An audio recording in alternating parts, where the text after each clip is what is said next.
energy from the sun, the amount of money this country would save that will go back into enabling other spending in other areas.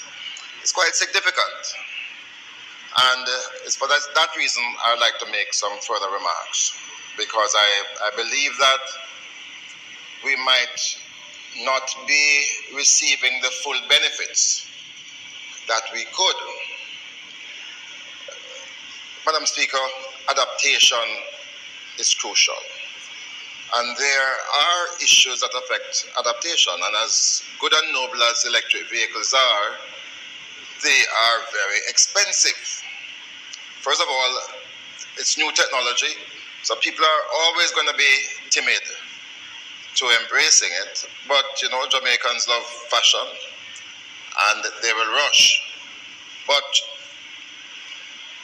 when you say as a government that you are going to limit access, and you are doing so by what you have done with the age limit of the vehicles. When we were trying to get into the used car market, we wanted adaptation. And so we did allow at the outset used cars of a certain vintage to come into Jamaica. And over time, we restrict the age limit to the point where today you can bring up to a 6-year-old used car into the country. My fear with restricting the incentives only to up to 3-year-old vehicles, you are limiting a mass of middle-class people, your poorer consumers, your working class. A 2020 Tesla S goes for $30 million if you want to buy it today. That person can afford it if he's going to buy a Tesla S. That person is going to get an incentive now, 10%. So that person who can afford it will get a significant incentive. Now, somebody going to buy there's a vehicle, a Colt, a 2018 Colt electric vehicle, which costs about $6 million, not 30, $6 million. No incentive for that person.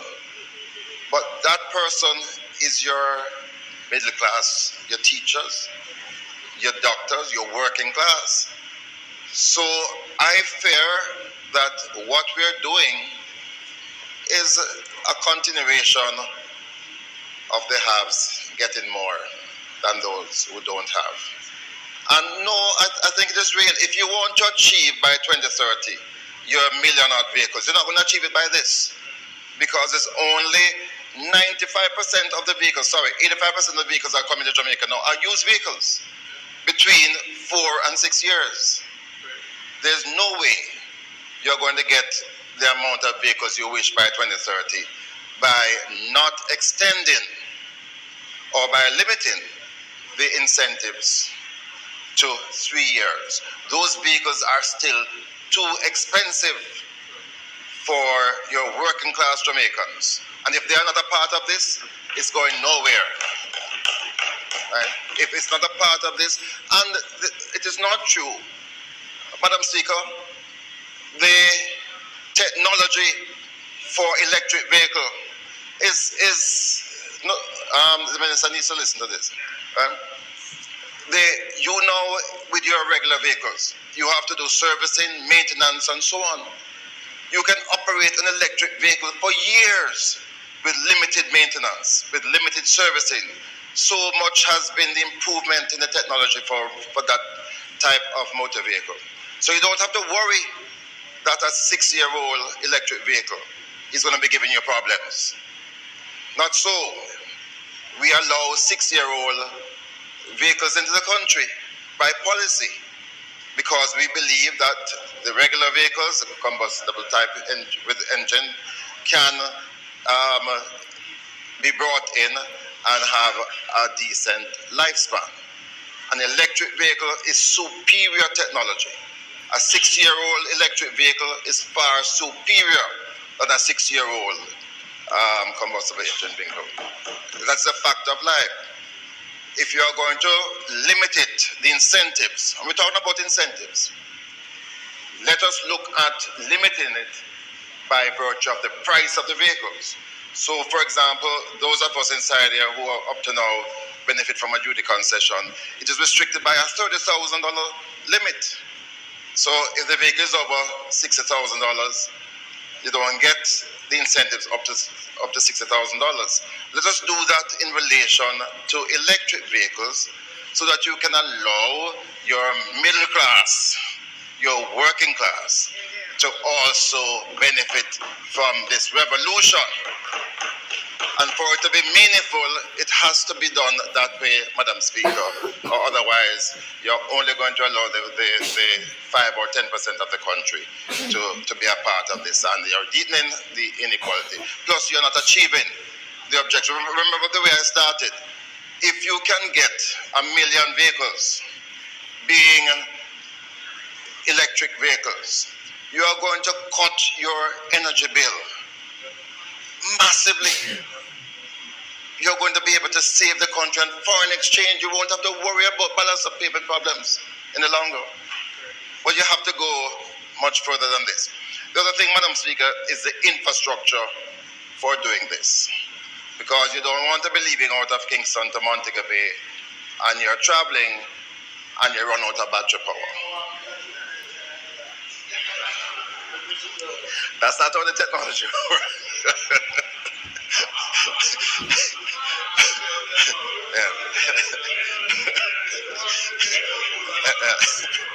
It's not like you can walk with a bottle of diesel fuel, Madam Speaker. And you know, probably, Minister, you need to enable some of your colleagues to get some of these vehicles as demonstration model to show how they really work. Tesla too expensive. But you made me miss the point I'm about to make. The infrastructure. We have to ensure that is democratized. And you can achieve that by encouraging those persons who are involved in the current gas station, because in time to come, that business is going to become no more. Just like your travel agency and so on. In time to come, that business will be no more, and it's just a sad fact of technology. But they can be transformed to become major infrastructure points for recharging, and I'm so happy that the Ministry of Energy is not proposing that the JPS has a monopoly on this, because it ought not to. So we're pleased about that. But we need to have them across the length of the country. The good thing about this law, Madam Speaker, is that the science has indicated that it is better to charge your vehicles at home. At home, yes. Overnight, perhaps. So that will enable, and that charge can take you a far way the next day if you're traveling full time. So those are the observations. I think it's a good move, but it is limited, restricted. We need to democratize the access to electric vehicles, and I so put to this honourable House. Thank you very much, Madam Speaker.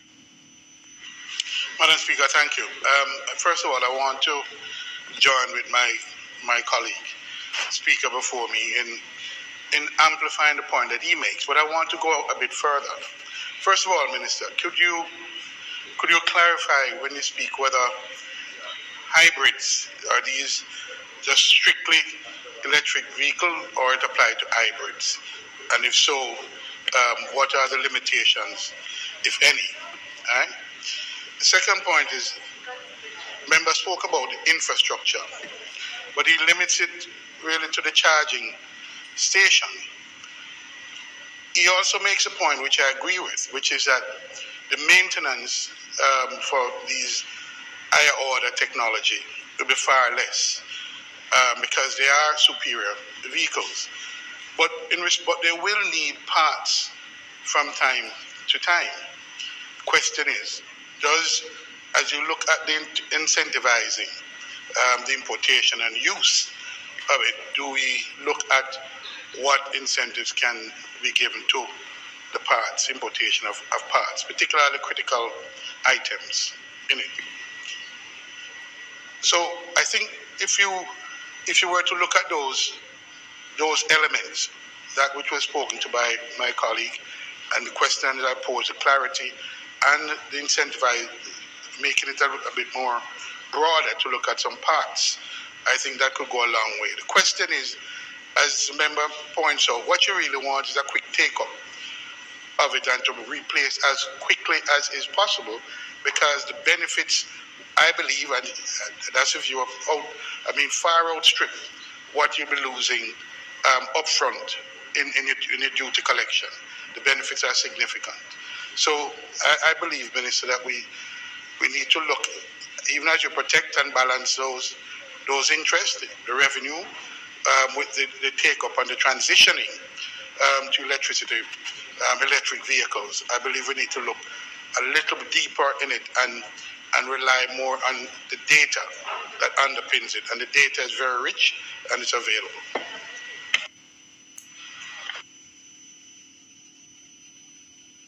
Thank you very much, Madam Speaker, and my colleague members for their contribution. And I want to especially thank,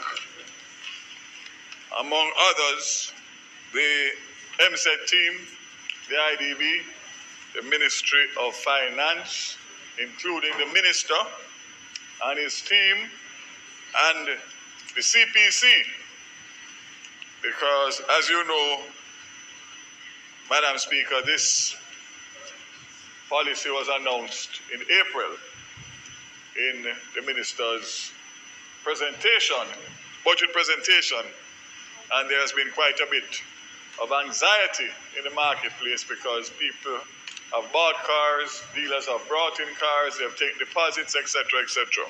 So I have really piloted and pushed to make sure that this has been tabled today before we go on recess. And I think that, as my colleague Minister, Member of Parliament and friend has stated, that it is indeed very big for Jamaica. I just want to respond briefly to my colleague, or colleagues rather, to indicate that the decisions that the Minister announced a while ago were not done in isolation down at the Ministry of Finance or at MSET. We had a working group that put plenty hours and time, and that included the IDB, the Ministry of Finance, MEGJC, Inter-American Development Bank, the New Car Dealers Association, the Used Car Dealers Association, the Ministry of Transport and Mining, Customs, Gasoline Retailers Association, Joint Council of Tertiary Education, and last but not least, Mr. Wayne Chen, who chaired the working group as my energy advisor at MSET. So we had the input of stakeholders who are critical. We had also the input of the IDB, who has helped other countries to develop this EV policy. So we grappled with what you have suggested in terms of how many years and how does that affect the technology and whether Jamaica will become a dumping ground for electric vehicles because other countries are more advanced than us. What I can say to you in my usual style, which is always to try and get consensus and advice. This is a starting point, and a good starting point. Your point is very valid in relation to the accessibility and widening the accessibility and the affordability. We are not opposed to reviewing in due course, depending on what transpires and how the data looks.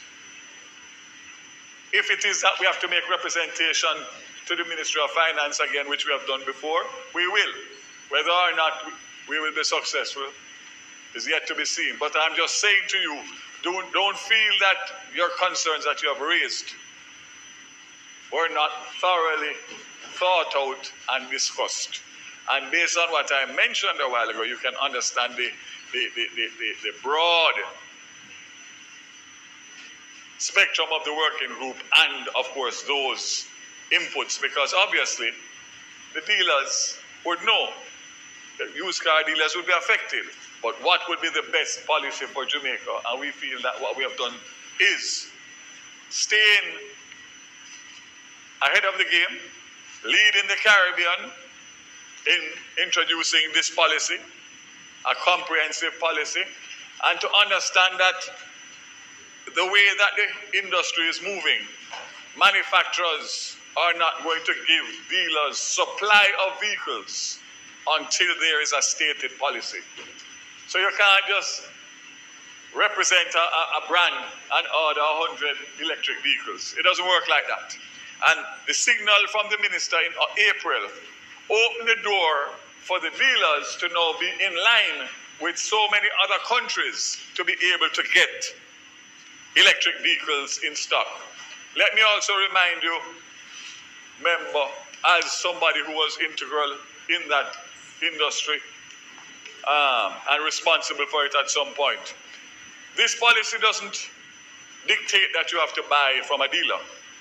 Just like the regular policy that's out there, individuals can make that decision and they can go to Miami or go to London or go wherever and buy a car off of the shelf. Is the car going to be available? Not immediately, because there is a great demand. And now you can go and you have to wait 18 months if you walk into a dealership in the door. However, the same goes for used electric vehicles. Because of the demand for new, the prices of used are unbelievably expensive, and therefore the market needs to realign, the market needs to settle down. So hopefully in that settling down, some of the figures that you mentioned a while ago will be much reduced. But I can tell you, as someone who knew the business at one point, you can actually pay down an electric vehicle with an agreement to wait 18 months. And in 6 months, you can make 30 or 40,000 US dollars off of the price, because the demand is so high and people are prepared to pay the premium in order to get their car now. So there is going to be some realignment that is going to be needed. And what we have done by this policy, which I think that is one of the most important policies that has been implemented since I became minister in September 2020, and the energy one that you and I are working on will be, of course, the one that will take precedent over this in due course. But just to say, I hear you, I understand you, and let us watch and see what takes place, but allow Jamaica to participate in the electric vehicle market as a country that has a stated policy, and that the dealers can plan their business, forecast their business, and most importantly, individuals will be allowed to make their own decision in relation to how they acquire an electric vehicle. So